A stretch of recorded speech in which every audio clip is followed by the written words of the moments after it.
Welcome to Daily Lenten Reflections for Wednesday of the first week of Lent. Today we shall reflect on the theme Not Distancing Ourselves from God. Today we read from the prophet Jonah. Some refer to this 1300 word book as a comic strip of the Bible, but this does not take away the fact that it has an important message for us as we are at the beginning of our Lenten journey.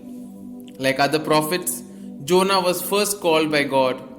Some of God's prophets had their moments of reluctance in responding to the call, but Jonah wins the prize.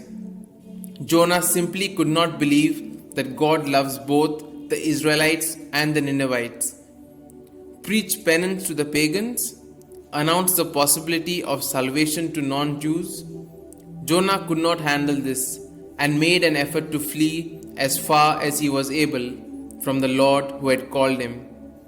Jonah eventually preaches, the Ninevites are converted and God spares the city. The book of Jonah tells us much about God than it does about Jonah. The message is about how good God is and how loving God is. All men and women can come within the embrace of a caring God.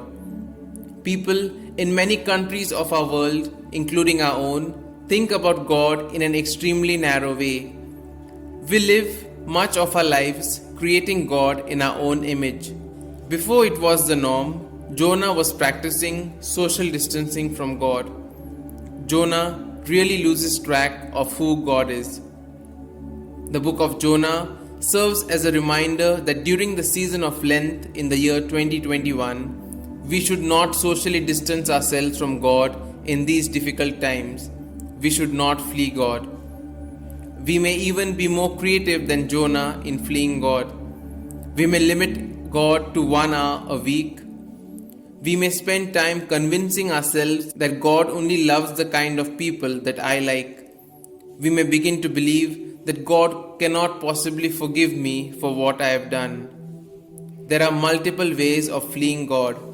But if we find ourselves running this Lent, let us make certain that this merciful and loving God is running alongside us.